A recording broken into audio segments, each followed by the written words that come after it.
संदीप ने अपनी माँ के कहने पर गांव में शादी कर ली थी। लड़की का नाम था सुनीता। माँ का कहना था एकदम मॉडर्न बहू नहीं होनी चाहिए, लेकिन उन्हें नहीं पता था कि गांव से आने वाली बहू सुंदर सुशील तो होगी और उसको गांव से बाहर भी निकाल लाएंगे, लेकिन उसके अंदर का गांव कैसे बाहर निकलेगा। शादी के कुछ दिन बाद, माँ टिफिन तो देना जरा।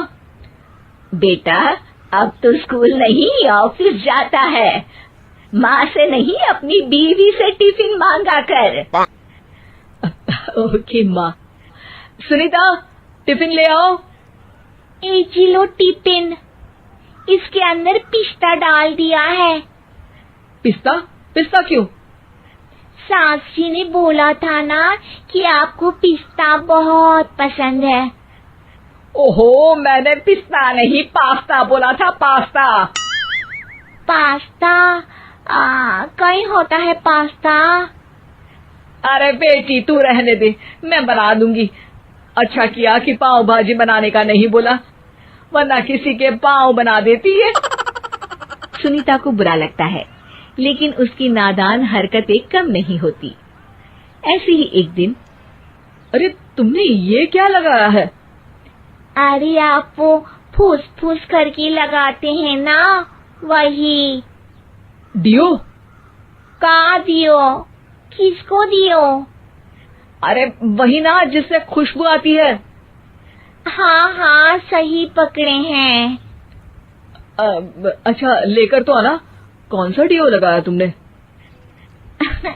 अभी लेकर आते हैं जी। संदीप की बात मानकर सुनीता अंदर से खुशबू वाला फुसफुस लेकर आती है। ओएमजी! ओएमजी मतलब ओ माय गणेश ना। अरे ओएमजी छोड़ो, और ये खुशबू वाला फुसफुस की बात कर रही थी तुम? हाँ इसी की, फिर से सही पकड़े हैं। अरे देवी, लेकिन आप सही नहीं पकड़े हैं, ये डियो नहीं है।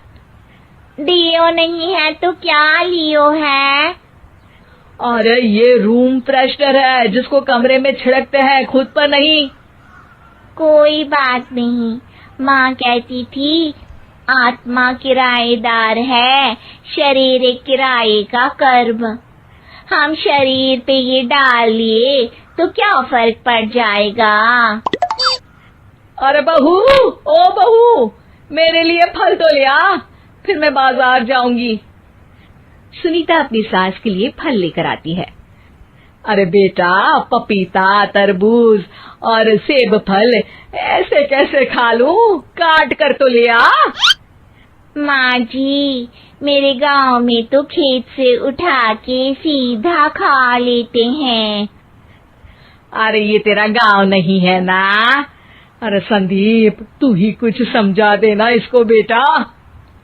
मैं कैसे समझाऊं माँ, ये तो माइक्रोवेव को भी भट्टी बोलती है।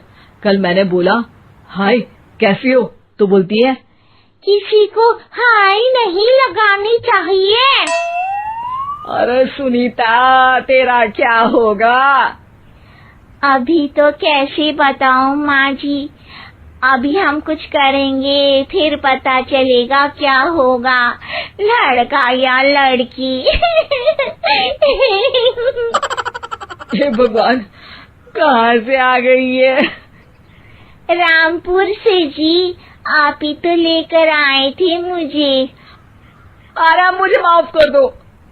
पहले कोई गलती तो करिए जी, आपकी तो सारी गलती माफ कर देंगे हम। हाँ अरे बहू, मेरी बात सुन। फल यानी कि फ्रूट जब भी लाए ना तो काट कर लाना, ठीक है? जी ठीक है माँ जी, फल यानी फ्रूट यानी काट के लाऊंगी। सुनीता रोज ही कोई ऐसी हरकत कर देती जिसकी वजह से उसे घर में दो बातें सुननी पड़ती।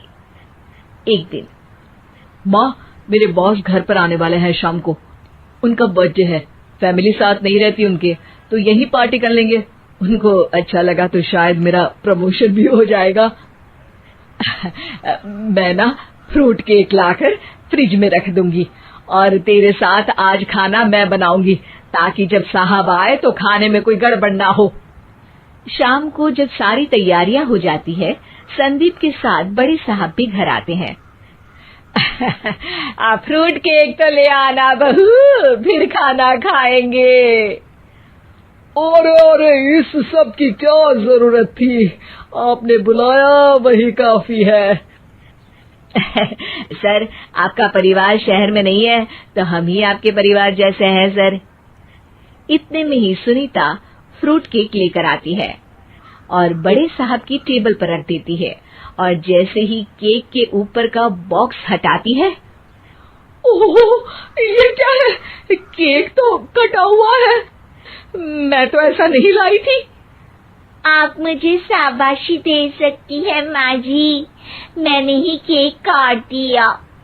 आपने कहा था ना, फल यानी फ्रूट यानी हमेशा काट के लाना, तो फ्रूट केक भी तो फ्रूट ही है ना, तो मैंने पहले ही काट लिया। हूँ ना मैं समझदार। अरे बहू, ये क्या किया? केक हमेशा वही काटता है जिसका जन्मदिन होता है। तुझे एक बात भी समझ नहीं आती, एक नंबर की बेवकूफ है। पूरा माहौल बिगड़ चुका था। संदीप को लगने लगा था कि साहब उसे प्रमोशन तो दूर की बात है, कहीं डिमोशन ना दे दे, लेकिन साहब बीच में ही बोल पड़ते हैं।